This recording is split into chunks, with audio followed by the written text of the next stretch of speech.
Bismillahirrahmanirrahim. Assalamualaikum warahmatullahi wabarakatuh. Selamat pagi Indonesia, selamat pagi keluarga muda Indonesia. Semangat, tetap semangat, oke? Senantiasa berpikiran jernih, tetap waspada, terus berkarya, dan insya Allah senantiasa penuh berkah. Hari ini kita sharing ya bersama-sama. Kita membahas tentang satu hal yang masih sangat serius sampai detik ini. Ya, masih banyak pertanyaan-pertanyaan yang masuk ya. Masih banyak masih banyak yang mengeluh. Gitu aja ya. Oke, apa itu? Tentang ini, tentang mendampingi anak belajar di rumah itu loh, gitu ya. Banyak orang tua, aduh, sudah sekian lama masih ribet betul loh, lama-lama jadi cuek juga ini lama-lama gitu ya. Ya, sahabat semuanya, bahwa sampai detik ini memang kita masih ini ya, masih masuk di era yang dengan era pandemik ya.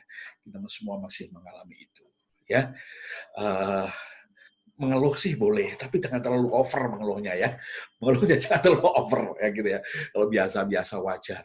Cuma jangan terlalu over. Kalau terlalu over nanti kita jadi tidak bisa berpikir jernih ya teman-teman ya. Baik, untuk menjawab itu saya akan sharingkan satu tema yang menarik ya.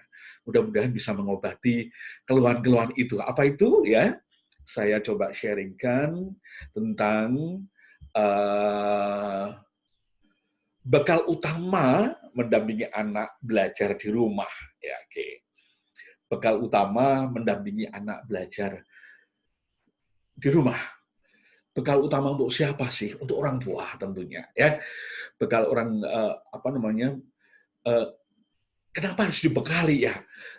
Salah satu efek dari kenapa mengeluh itu karena belum ada bekal, dan saya yakin kalau sudah ada bekal pasti keluhannya berubah menjadi sebuah challenge, sebuah tantangan ya.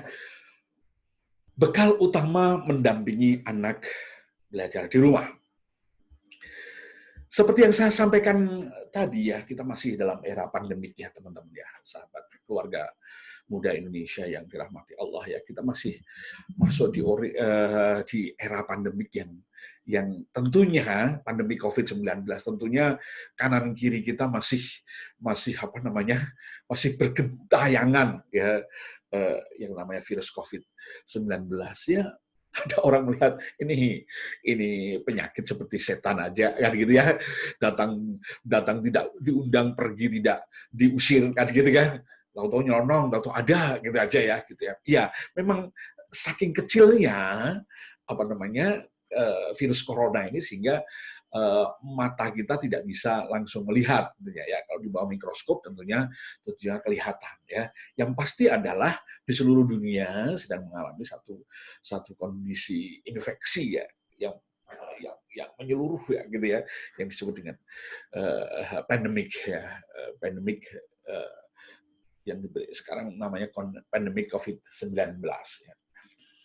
Apa yang harus kita lakukan dengan pandemik ini ya? Protokol dari pemerintah saya pikir sudah cukup bagus ya gitu ya. Cuma kita aja yang belum terbiasa seperti menggunakan masker kan gitu kan. Oke, sudah lumayan menggunakan masker, cuman masih sering kebobolan pada saat ngomong dekat gitu ya. Justru maskernya dilepas ya. Dan itu justru yang membahayakan ya gitu ya. Justru membahayakan. Karena apa?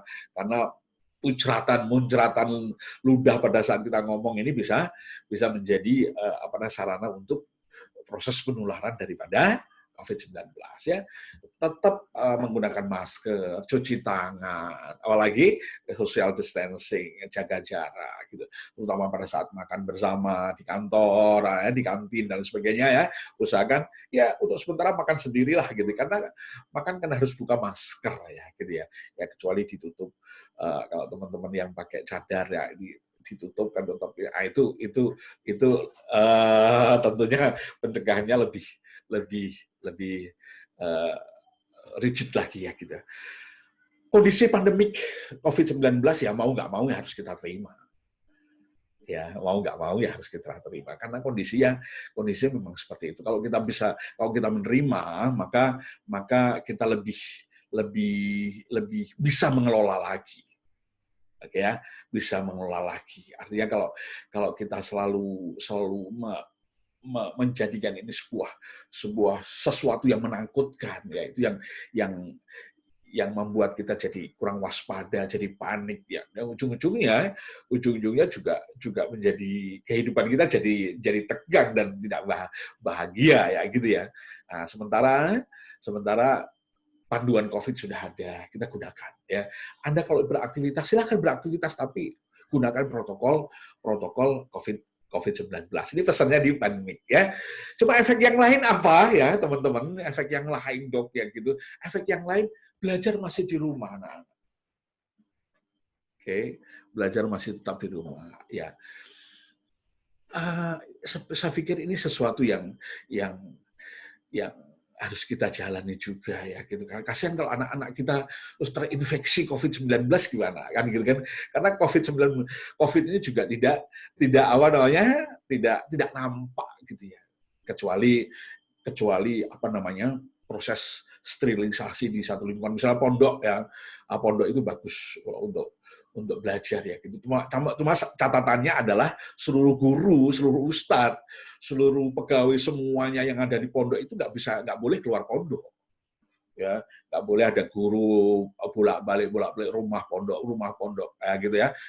Pesantren maksud saya, pesantren bolak-balik nggak boleh ya, harus di dalam juga di dalam komplek pesantren itu baru memungkinkan tidak terjadinya penularan COVID. Ya, kalau tidak ya lebih safe untuk sementara belajar di rumah. Cuma efeknya dok belajar di rumah berlama-lamaan sementara gitu ya. Aduh, sementara banyak orang tua harus mendampingi belajar itu. Apalagi kalau anak kita masih usia PAUD ya. Atau anak kita ada yang PAUD, ada yang SD, ada yang SMP. Ya gitu ya. Harus memberikan 3 fasilitas apa namanya untuk belajar dari rumah. Ini hal-hal yang harus kita perhatikan tentunya menyelesaikan ini dengan kepala dingin ya teman-teman ya, nggak bisa langsung serta merta wah nggak bisa kalau begini ini nggak, kondisinya masih dalam kondisi pandemik. Artinya apa? Kondisi pandemik itu kondisi darurat, kondisi dalam kondisi bencana. Jadi sebisa mungkin ya kita tetap melaksanakan proses pembelajaran dengan menjaga kualitas sebagaimana mestinya ya, tentunya mungkin kualitasnya bisa lebih turun daripada ketika offline ya gitu ya, ketika di pesantren atau di kelas ya gitu ya, dibandingkan dengan aktivitas online ini ya gitu. Cuma kita berusaha semaksimal mungkin. Saya yakin para guru juga berusaha semaksimal mungkin. Sekolah pasti berusaha semaksimal mungkin ya. Cuma memang sisi yang lainnya ya, banyak orang tua yang memang pastinya belum siap penuh ya gitu ya, belum siap penuh ya. Ini sudah berapa bulan ya, kalau selama berapa bulan itu menjalankan pendampingan anak atau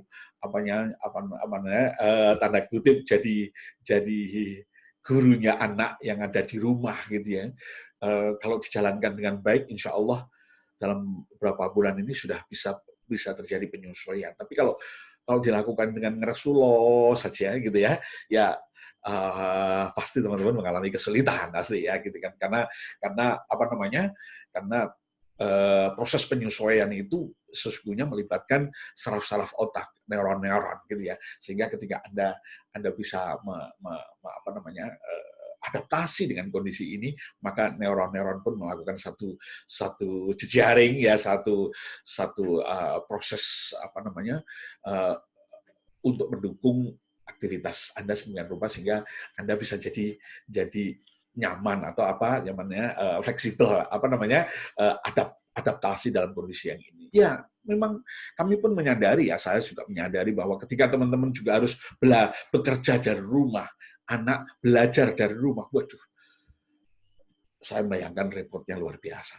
Oke ya, untuk itu saya berikan bekal 3 aja, ya, 3 aja agar teman-teman bisa menjadi pendamping anak belajar di rumah. Ya, memang mau nggak mau kita harus jadi pendamping belajar di rumah.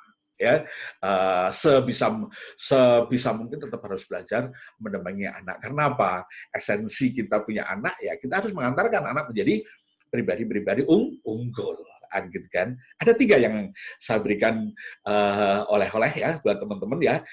Yang pertama adalah ini 3 ini yang utama ya teman-teman. Ini 3 ini ada 3 hal utama yang teman-teman harus membekali dirinya ya agar proses pendampingan anak belajar di rumah itu loh bisa berjalan dengan baik insya Allah ya ini upaya. Bekal pertama apa teman-teman? Bekal pertama adalah teman-teman harus mengkondisikan proses belajar itu. Mau belajar, teman-teman kondisikan dulu. Ya, pengkondisian ini berhubungan dengan otak bagian dalam. Kalau teman-teman biasa ikut kuliah online-nya Dr. Amir atau workshop-nya Dr. Amir pasti akan sudah terbiasa dengan yang namanya otak bagian dalam atau subcortical region. Otak bagian subkortikal. Otak bagian subkortikal ini berhubungan dengan kondisi emosi, ya, kondisi rasa, ya, rasa nyaman juga masuk di dalam subkortikal itu. Ya, pengkondisian ini dimainkan oleh 2 area otak yang sangat luar biasa, ya. Otak bagian batang otak cerebellum itu, ya, plus dengan otak bagian limbik khususnya di bagian amigdala, ya. Ini kita mainkan. Ya, kita siapkan kebutuhan anak untuk belajar, kita pick up ya. Kalau harus belajarnya serius ya ruangannya dibuatkan senyaman mungkin buat anak ya, senyaman mungkin buat anak. Nyaman mungkin gimana ya. Kalau orang tuanya belum nyaman ya yang penting anaknya sudah nyaman sudah oke ya.